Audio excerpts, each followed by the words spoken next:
Assalamualaikum warahmatullahi wabarakatuh. Selamat pagi Ibu. Bagaimana sekarang keadaannya Bu? Alhamdulillah, alhamdulillah. Udah lebih baik ya Bu. Berarti ini hari keberapa ya Bu dirawat di rumah sakit? Hari kedua. Hari kedua ya Bu. Baik. Tujuan saya ke sini sekarang yaitu akan memberikan edukasi atau pemahaman tentang preeklamsi yang dialami oleh Ibu ya Bu. Nanti di sini saya akan menjelaskan sedikit tentang apa itu preeklamsi. Nah, ini di sini ada sedikit yang bisa Ibu baca.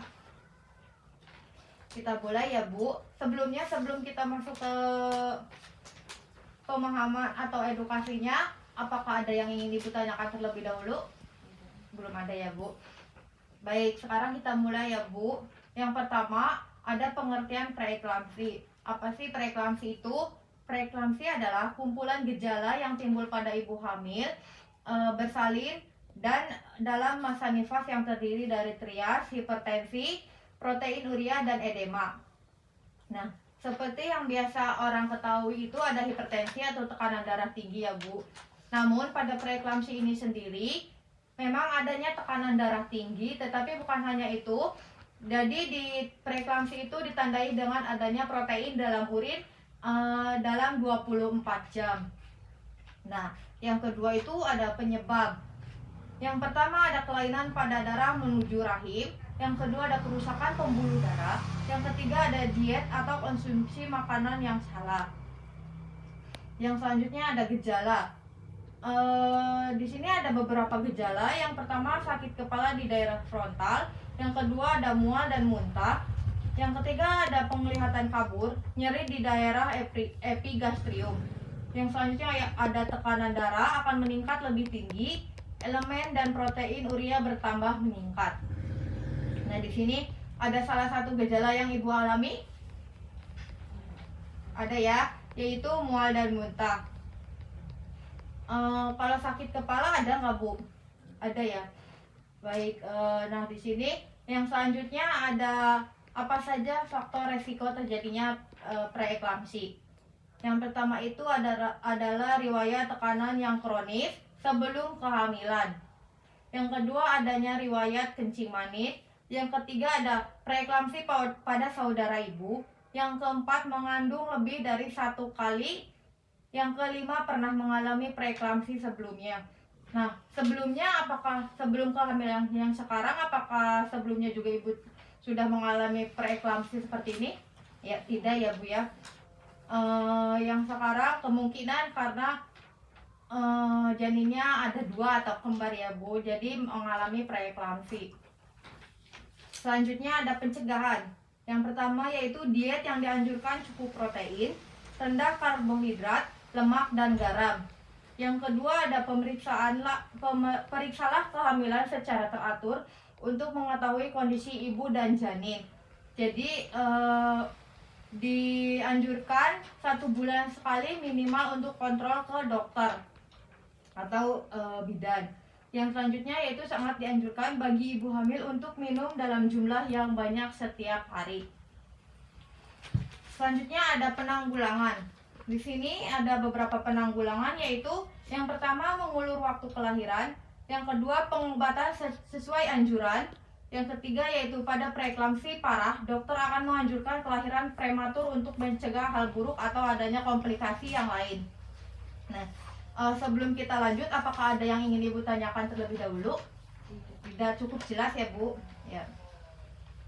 Nah, di sini yang selanjutnya ada rumusan intervensi keperawatan. Yang pertama itu diagnosa. Diagnosa yang kita ambil yaitu ada resiko ketidakefektifan proses kehamilan melahirkan berhubungan dengan kehamilan yang tidak direncanakan. Betul ya Bu, kehamilan yang sekarang tidak direncanakan ya. Baik. Yang selanjutnya yaitu ada NOC atau nursing outcome yang bakal diambil yaitu status maternal antepartum.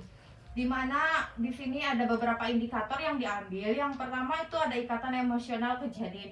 Jadi kita mengajarkan bagaimana emosional yang baik ke janin. Yang kedua ada coping ketidaknyamanan dari kehamilan. Yang selanjutnya ada tekanan darah. Nah, di sini tekanan darah itu bisa dikatakan salah satu poin penting yang mana nanti kita akan kontrol setiap hari atau secara teratur. Yang selanjutnya ada mual dan muntah, dan yang terakhir ada perdarahan di vagina. Sekarang ada perdarahan atau tidak, Bu? Ada ya, ada sedikit ya. Nah, yang selanjutnya itu ada nursing intervensi classification yang diambil atau NIC yang diambil, peningkatan keterlibatan keluarga. Karena di sini kehamilan yang sekarang tidak direncanakan, jadi penting untuk setiap keluarga terlibat dalam kehamilan yang sekarang untuk menjaga agar bayinya tetap sehat dan ibunya juga tetap sehat ya, Bu. Nah, di sini ada beberapa. Yang pertama itu membangun hubungan pribadi dengan pasien dan anggota keluarga yang akan terlibat dalam perawatan. Nah, di sini kebetulan ibu dengan suami ya, Bu. Jadi nanti saya akan membangun hubungan saling percaya dengan ibu dan suami ibu selaku perawat yang akan menangani ibu, agar terciptanya hubungan saling percaya di antara kita, Bu. Terus yang kedua yaitu mendorong anggota keluarga dan pasien untuk membantu dalam mengembangkan rencana keperawatan, termasuk hasil yang diharapkan dan pelaksanaan rencana keperawatan. Nah, di sini membangun rencana keperawatan. Jadi kita nanti akan membangun beberapa tindakan yang akan dilakukan. Nanti kita akan komunikasikan dan kita saling berhubungan untuk membangun hasil yang maksimal. Terus yang selanjutnya ada mendukung keluarga pasien agar tetap bersikap asertif dalam berinteraksi dengan pemberi layanan kesehatan profesional. Jadi membangun rasa percaya ibu terhadap perawat agar jika ada sesuatu, ibu atau keluarga tidak segan untuk berbicara dan menyampaikan. Selanjutnya memberikan informasi penting kepada anggota keluarga mengenai pasien sesuai dengan keinginan pasien. Nanti jika di sini itu informasi penting jika misal akan dilakukan operasi sesar atau ada tindakan yang akan dilakukan, maka kami akan memberitahu ibu atau keluarga terlebih dahulu. Terus yang selanjutnya memfasilitasi pemahaman mengenai aspek medis dari kondisi pasien pada anggota keluarga. Selanjutnya mengidentifikasi stresor situasional lainnya untuk anggota keluarga. Nah, di sini kita mengontrol stresor yang terjadi pada anggota keluarga jika nanti misalnya ada anggota keluarga yang cemas atau merasa tidak nyaman. Jika ada salah satu keluarga yang merasa cemas dan tidak nyaman, justru akan nanti takutnya akan mempengaruhi kepada ibu hamilnya sendiri. Terus yang selanjutnya mengidentifikasi gejala fisik individu anggota keluarga yang terkait dengan stres. Nah, di sini ada nursing intervention yang kedua yaitu mengenai manajemen nyeri. Nah, di sini manajemen nyeri sendiri itu untuk mengontrol nyeri yang terjadi pada perut ibu atau mungkin di daerah lain ya, Bu. Yang pertama, kita akan melakukan pengkajian nyeri itu secara komprehensif. Menentukan lokasi nyerinya di mana, waktunya kapan, dan untuk skala nyerinya itu sendiri berapa. Terus yang kedua, mengobservasi isyarat-isyarat nonverbal dari ketidaknyamanan. Nanti perawat akan mengobservasi ibu. Jika ibu merasakan sakit tapi ibu tidak bicara kepada perawat, pasti perawat akan melihat dari mimik muka ibu atau bahkan dari isyarat-isyarat yang lain. Terus menggunakan komunikasi terapeutik agar klien dapat mengekspresikan nyeri. Komunikasi terapeutik itu seperti sekarang, misalkan saya membangun rasa percaya dengan ibu, nanti ibu akan merasa percaya dengan saya, maka selanjutnya ibu akan memberitahukan rasa nyeri yang ibu rasakan ke saya itu secara lebih leluasa gitu ya, Bu. Terus menentukan dampak dari ekspresi nyeri terhadap kualitas hidup. Selanjutnya ada mengkaji pengalaman individu terhadap nyeri keluarga dengan nyeri kronis.